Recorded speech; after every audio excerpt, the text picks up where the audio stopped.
सर्वेभ्यः नमो नमः। अभी तक हम लोग पाठ्य पुस्तक का पाठों का में से 3 पाठ पढ़ चुके, दयानंद सरस्वती तक।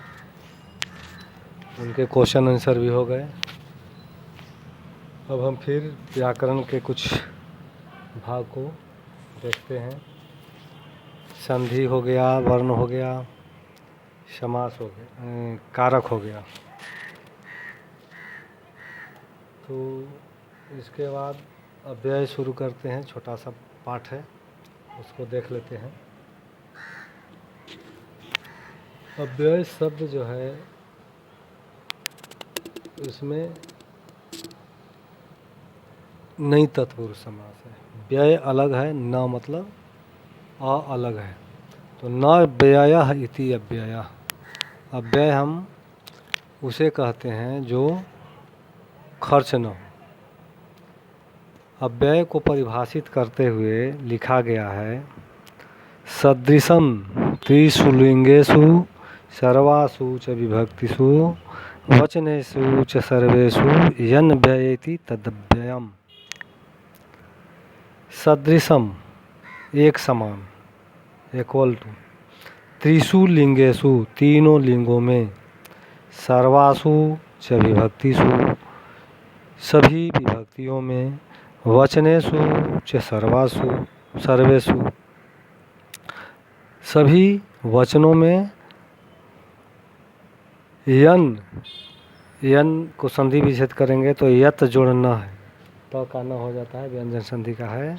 यत न जो नहीं, व्यय इति व्ययेति, यन संधि व्यय जोड़ इति, तत् अव्ययम वह अव्यय है। तो कहने का मतलब है कि तीनों लिंगों में, सभी विभक्तियों में और सभी वचनों में जिसका कोई स्वरूप परिवर्तित न हो उसे हम अव्यय कहते हैं। अव्यय को हम एक शब्द अविकारी भी कहते हैं। अविकारी, अव्यय मतलब जिसका खर्च न हो, अविकारी मतलब जिसमें कोई परिवर्तन न हो, न विकारी अविकारी। इसको सुविधा के लिए हम 5 भागों में बांटते हैं। ये आपको डिटेल में नहीं जाना है, लेकिन परिचय स्वरूप बता दे रहे हैं, आगे आपको पढ़ना होगा। तो अव्यय को 5 भागों में बांटा गया। पहला क्रिया विशेषण, दूसरा संयोजक, तीसरा संबंध बोधक, चौथा विस्मयादि बोधक और 5वां उपसर्ग। तो क्रिया विशेषण मतलब जो क्रिया की विशेषता को बताया, जैसे इधर उधर, अधः, सर्वत्र, अत्र, तत्र, यत्र, प्रतिदिन, यह सब जो है क्रिया विशेषण है। संयोजक है जो जोड़ने का काम करे, च हो गया, तथा हो गया, वा हो गया, अथवा, तू, ही, यतः, यत, परम, तरहि, ये सारे शब्द संयोजक हो गए। फिर संबंध बोधक, जो संबंध स्थापित, 2 वाक्यों में संबंध स्थापित है, यावत, तावत, बिना इत्यादि, ये सब संबंध बोधक अव्यय हैं। फिर है विस्मयादि बोधक। विस्मय मतलब आश्चर्य, जिससे शब्द से आश्चर्य का भाव प्रदर्शित हो, जैसे हा, अरे, अहो, रे, साधु, ये सारे जो है इसे विस्मय, आश्चर्य का प्रतीत होता है। और फिर उपसर्ग, उपसर्ग हम लोग पढ़ चुके हैं, 22 उपसर्ग हैं। 7 में भी आप पढ़े होंगे, प्र, परा, आप, सम करके। तो इसका कोई मीनिंग नहीं है, लेकिन ये शब्दांश है, लेकिन शब्दों के या धातु के पहले लगकर उसके स्वरूप में परिवर्तन कर देता है। तो यह अव्यय जो है, कुछ अव्यय जो हैं जो कि आपको व्यवहारिक हैं, जो कि आपको जानना जरूरी है। तो अव्ययों को प्रकार हम लोग देख लिए।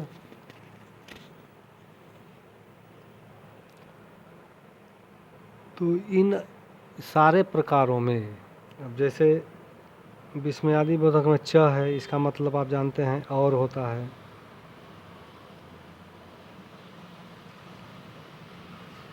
क्रिया विशेषण में है इतस्ततः, इतः जोड़ततः है, विसर्ग संधि है, इधर उधर।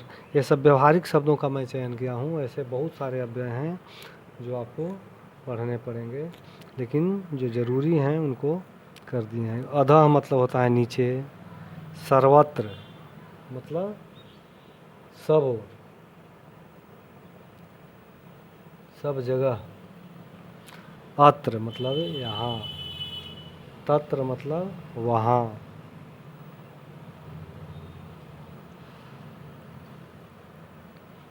यत्र मतलब जहाँ, हेयर, प्रतिदिनम मतलब हर दिन, डे बाय डे। फिर संयोजक शब्दों में है च मतलब और, तथा मतलब भी और ही होता है, वा मतलब अथवा, अथवा मतलब विकल्प, तू, तू मतलब अवश्य, ही मतलब ही अवश्य होता है, यतः मतलब क्योंकि, यत मतलब कि, परम मतलब लेकिन, तरही मतलब तब। संबंध बोधक में शब्द हैं जैसे यावत, जब तक, तावत मतलब तब तक, बिना मतलब अलावे। फिर उपसर्ग है, हा हो अरे जानिए रहे, सब संबोधन का है, विस्मयवादी बोधक है। तो जो आपको व्यवहारिक शब्दों का, व्यवहारिक जीवन में जिन शब्दों का यूज हो, वैसे कुछ शब्दों को मैं अलग से इस पे बताता हूँ, उसको आप देख लीजिए। जैसे अपि, अपि मतलब होता है भी। आप इसे वाक्य बना सकते हैं, जैसे श्यामा अपि मधुरम गायति, श्यामा भी मधुर गाती है। फिर है अथ, अथ मतलब होता है प्रारंभ, अथ देवदत्तः अवदत्त, अथ श्री रामायण कथा। तो अथ मतलब स्टार्ट होता है, इसके बाद होता है, तब होता है, फिर होता है। फिर है अत्र,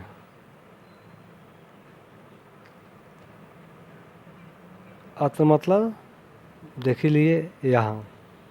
फिर है अद्य, अद्य मतलब आज, जैसे अद्य अत्र संगीत प्रतियोगिता भविष्यति, या अद्य अहम विद्यालयम गच्छामि, आज मैं विद्यालय जाऊंगा। कुछ भी आप बना सकते हैं, वाक्य आप अपने सुविधा के अनुसार बना लीजिएगा।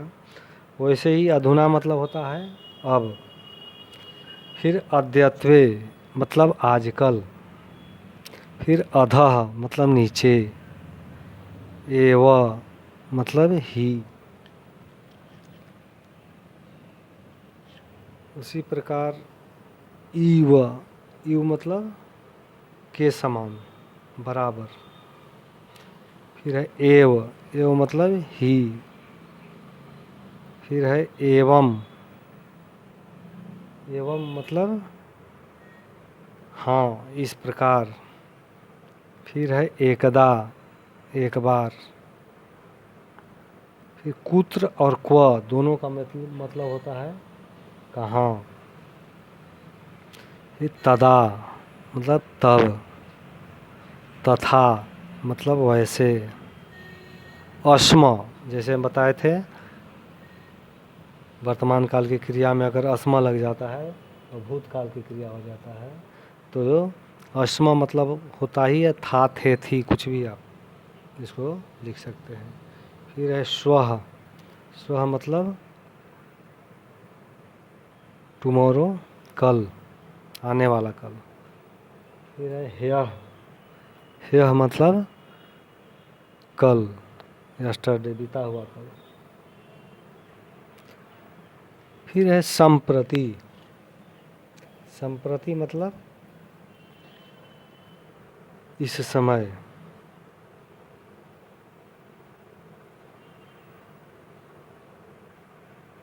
फिर है सहसा। सहसा मतलब अचानक, अटेंडम।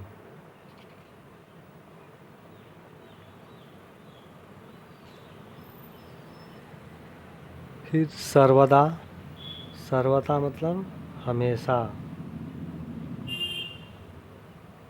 परस्परम आपस में।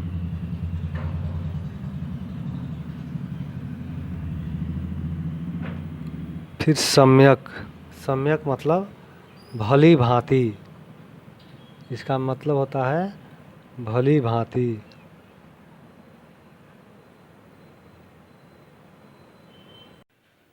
तो श्वः का मतलब होगा कल।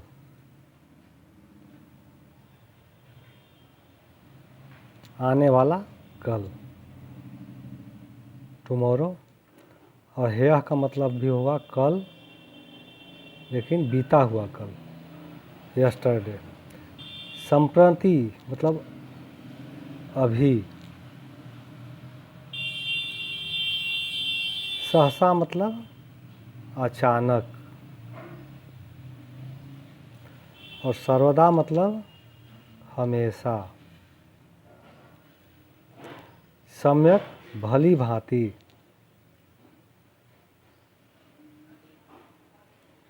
सम्यक कहते हैं। उसी प्रकार है यतः। यतः मतलब होता है क्योंकि। वा मतलब अथवा, इंग्लिश में जिसे और कहते हैं। फिर वृथा। वृथा मतलब होता है बेकार, अन्यथा। शनैः शनैः धीरे धीरे। ये सब व्यवहारिक शब्द हैं जो कि आपको नित्य प्रतीक जब भी वाक्य आप बनाएंगे 3 शब्दों की आवश्यकता पड़ेगी। यतः। यतः मतलब होता है क्योंकि।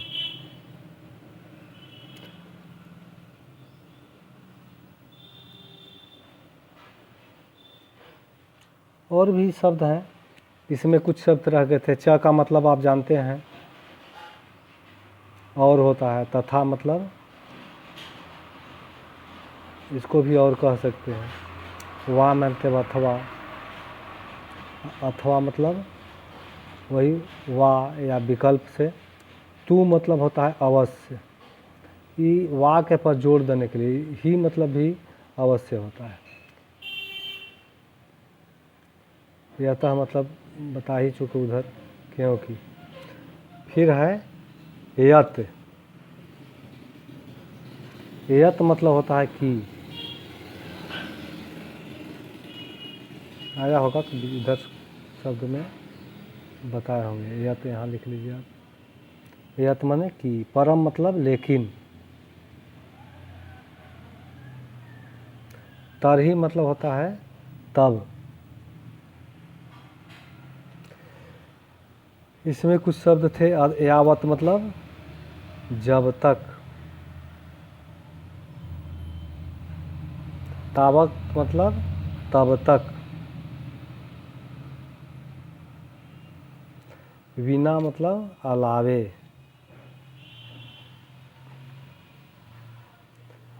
ये सब विस्मयादि बोधक शब्द हैं। हा, जब कोई दुख होता है तो कहते हैं हा।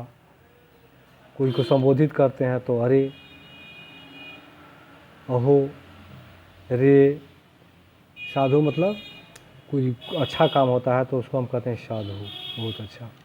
ऐसे साधु का मीनिंग भी होता है यत। इस प्रकार अव्यय में हम लोग जान गए कि अव्यय क्या है। शब्द हिंदी साहित्य में आप पढ़े होंगे, विकारी अविकारी।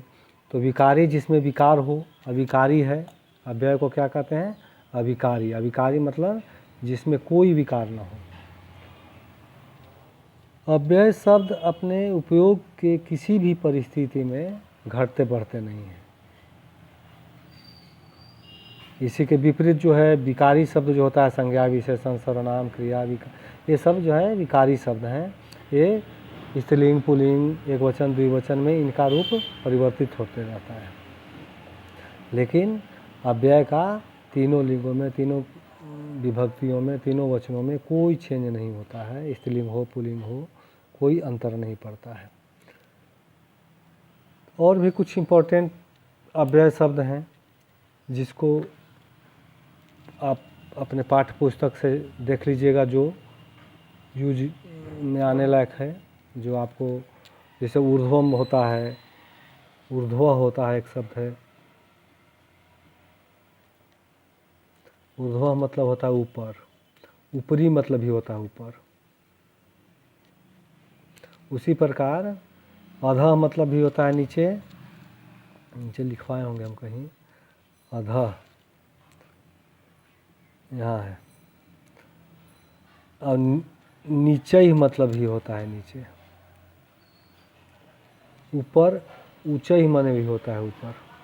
तो कुछ शब्द हैं जो कि संस्कृत में एक एक शब्द के 50-50, 100-100 वर्ड मीनिंग पर्यायवाची होते हैं। बहुत सारे ऐसे शब्द हैं जैसे उभयता, अभिता, परिता, ये सारे जो हैं यह अव्यय ही हैं। ऊपरी हो गया, आम, ईह मतलब होता है यहाँ, अत्र मतलब यहाँ, ईह मतलब ही यहाँ या यहाँ से।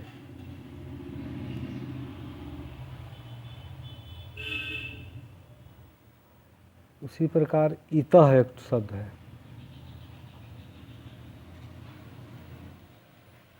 ये सब कन्फ्यूजनल है, इसलिए जो ज़्यादा जिनको रुचि है इनको आप अलग से समझ लीजिएगा। इतः, इतः मतलब होता है यहाँ से या इधर से।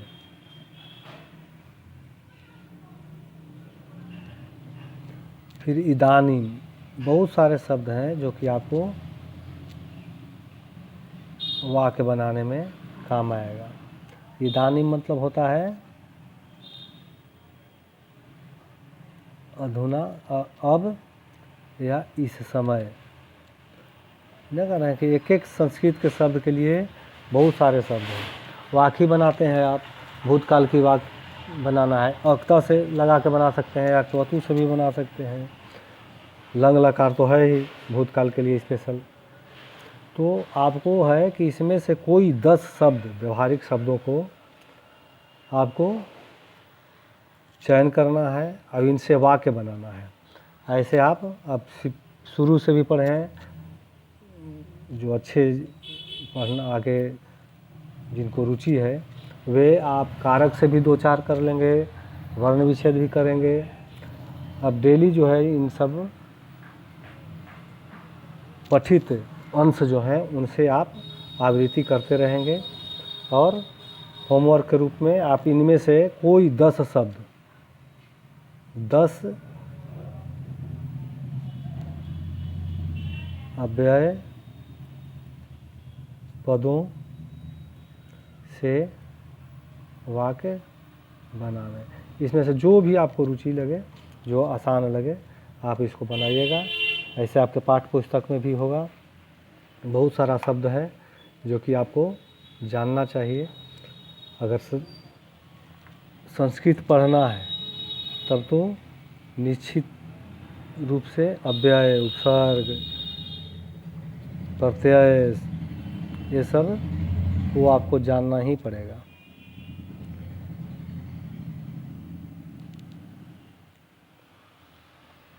तो अब हम व्याकरण ही पढ़ाएंगे अगले दिन से। और इसके बाद अगर कोई समस्या होगी, जितने भी अभी पढ़ाई हुआ पाठ में भी पढ़ाए हैं, तो इसमें संकोच नहीं कीजिएगा। आपको जहाँ से भी कोई समस्या हो, आप किताब से हो, व्याकरण से हो, ऐसे भी व्यवहारिक शब्द से व्यवहारिक जो भी समस्या आती है पढ़ने के क्रम में, तो आप हमसे पूछने में कोई संकोच नहीं करेंगे। यथासंभव आपके शंका का समाधान करने का प्रयास किया जाएगा। ठीक है, घर में रहिए, स्वस्थ रहिए, खुश रहिए और अधिकतर समय जो है अपने दोस्तों के बीच, अपने भाई बहनों के बीच बिताइए, ताकि खाली समय आपको अनर्थक चिंतन में न बीते बल्कि सापेक्ष चिंतन कीजिए। ठीक है, बहुत बहुत धन्यवाद। फिर व्हाट्सएप में जो समस्या होगी उसके बाद हम लोग मिलेंगे। ओके, धन्यवाद।